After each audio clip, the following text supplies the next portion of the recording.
प्यारे बच्चों, आओ सुनो कहानी ज्योत्सना नानी की जुबानी।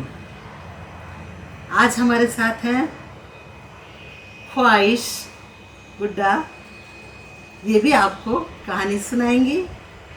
कभी मैं सुनाऊंगी, कभी ख्वाहिश सुनाएंगी। आज आप सुनाइए। आज मैं सुनाऊंगी। आज मुझे कहा जा रहा है कि आप सुनाएंगे कहानी। तो आप लोग ख्वाहिश से सुनना पसंद करेंगे या मुझसे? ख्वाहिश, आज एक कहानी आप, उसके बाद मैं। पहले आप। ठीक है। तो आज ख्वाहिश के हिसाब से मुझे सुनाना है कहानी। मैं कृष्ण भगवान की कहानी सुना। पहले सुनाई थी। तुम्हारा भी सुना देते हैं कृष्ण भगवान की कहानी। नटखट कन्हैया की कहानी सुनाते हैं आज। कन्हैया जी बहुत नटखट थे। उस दिन मैंने कालिया नागवती सुनाई थी। तो कन्हैया जी बहुत शरारती थे। लेकिन कन्हैया जी का जन्म कैसे हुआ? कन्हैया जी के जन्म की कहानी आज सुनाती हूँ तुम लोगों को। तुम लोगों को मालूम है कन्हैया जी की यशोदा मैया और नंद बाबा जो थे वो उनके जन्मदाता नहीं थे। उनकी जो असली माता पिता थे जिन्होंने उनको जन्म दिया था वो कंस के कारागार में थे। वो कंस के कारागार में क्यों थे? देवकी मैया, और मुझे देवकी मैया याद आ रही, और उनके पापा का नाम क्या था? वसुदेव जी। तो जो देवकी मैया और वसुदेव जी थे वो कंस के रियल बहन और उनके पति। तो जो कंस था उसको भविष्यवाणी हुई थी कि कंस देवकी के पुत्र तुम्हारा वध करेगा। तो कंस डर गया। वध करेगा मतलब कि उनको मार डाला जाएगा। तो कंस तो राजा था, उसको तो बहुत डर लगता था। वो डर गया। उसको लगा कि देवकी मैया का, जो मेरी बहन देवकी है, उसका बेटा, उसका पुत्र मेरी हत्या कर देगा, मुझे मार डालेगा। तो उन्होंने सोचा कि इन दोनों को कारागार में डाल दो। तो उनको उसने अपने कारागार में, जेल में डाल दिया। अब जैसे ही उनके कोई भी पुत्र संतान होती उसको वो मार डालता।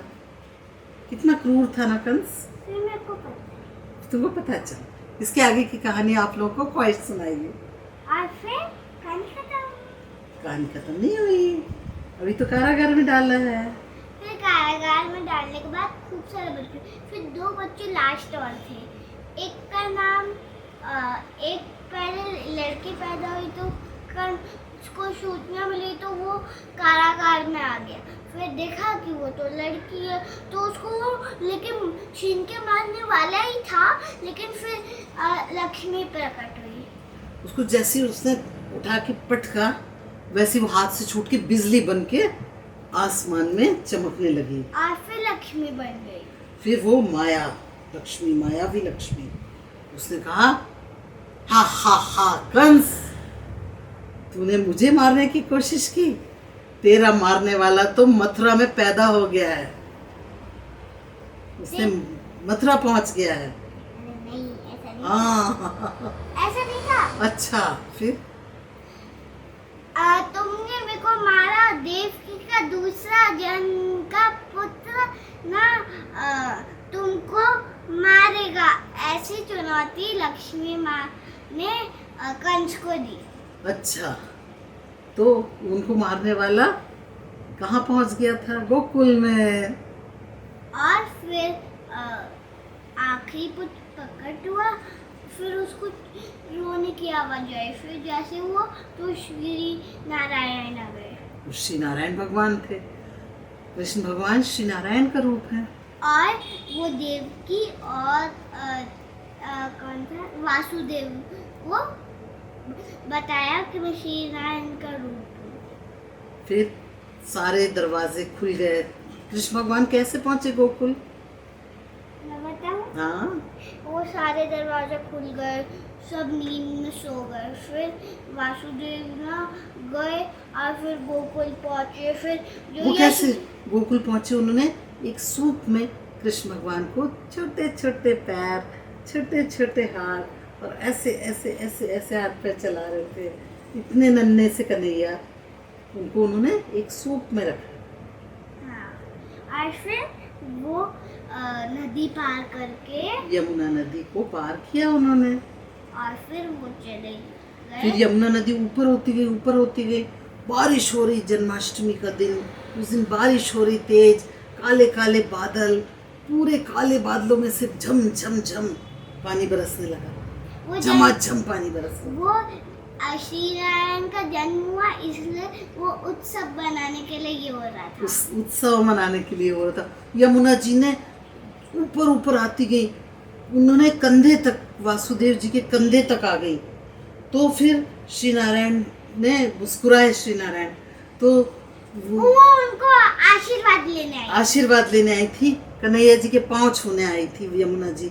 लेकिन कन्हैया जी को लगा, कन्हैया जी ने कहा अरे मेरे बाबा को तो छोड़ दो, क्योंकि अगर बाबा के कंधे तक पहुंच गया पानी, अगर कंधे से ऊपर आता तो उनके बाबा डूब जाते।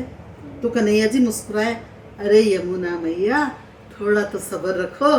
तो यमुना मैया ने कहा मुझे नहीं पता, मुझे तो आपके पाँव छूने हैं। तो कन्हैया जी मुस्कुराए और उन्होंने सूपे से बाहर अपना पैर कर दिया। तो सूप के बाहर जब पैर कर दिया तो छलकती छलकती यमुना मैया गई और उनके पाँव छू लिए, टच कर लिए उस पानी ने, नदी के पानी ने, और फिर धीरे धीरे धीरे धीरे नीचे चली। और फिर वासुदेव ने वो यमुना नदी पार करके गोकुल पहुंचे। और फिर जो यशोदा मैया का पुत्री थी वो ले लिया, और जो कन्हैया जी थे, कन्हैया जी थे उनको वहाँ पर रख दिया। और फिर कहानी खत्म। कहानी खत्म। अगली कहानी लेके जल्दी आएंगे, मैं और मेरी ख्वाहिश। हाँ, एक और है, ये गुड्डा के कुछ खिलौने हैं, वो आपको कुछ अच्छा सा संदेश देने वाले हैं। ये इसका मतलब है बुरा ना बोलो। ये देखिए गांधी जी की सीख है, इसने मुंह बंद कर रखा है, बुरा ना बोलो। दूसरा, और ये है बुरा ना देखो। बच्चों आजकल टीवी में बहुत बहुत बुरी बुरी बातें भी दिखाई जाती हैं, तो अपन को बुरा नहीं देखना है, हमको अच्छी अच्छी चीजें देखना है। तो बुरी चीजों से हमको आंखें बंद रखना है। और तीसरा संदेश भी जल्दी से देने वाली है हमारी ख्वाहिश। और ये बुरा ना सुनो। तीसरा संदेश है कि बुरी बातें हमको सुनना नहीं चाहिए। बहुत सारे टीवी सीरियल्स में आजकल गंदी गंदी गालियां देते हैं, वो गंदी बातें हमको नहीं सुनना है, वो गंदी बातों में कान में हाथ रख लेना है। ठीक है बच्चों, बाय बाय। Bye bye.